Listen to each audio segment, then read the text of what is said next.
Hello students, I present the activity My Life in the Future, second part. The first question is, are you going to move to the United States in some years? Yes, I would like to visit this country because I want to learn English, and I think that in this place is a good option for them.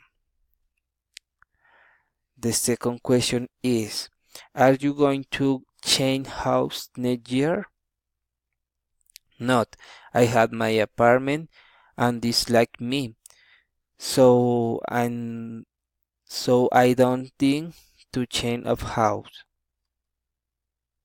The third question is, will would you like to visit to distant relatives?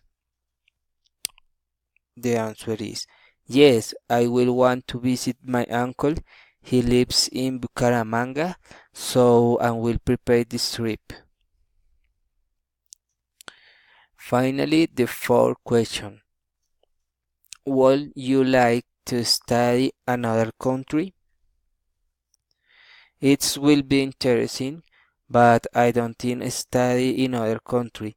In Colombia, there are a lot of university for I learn. Thank you. Bye bye.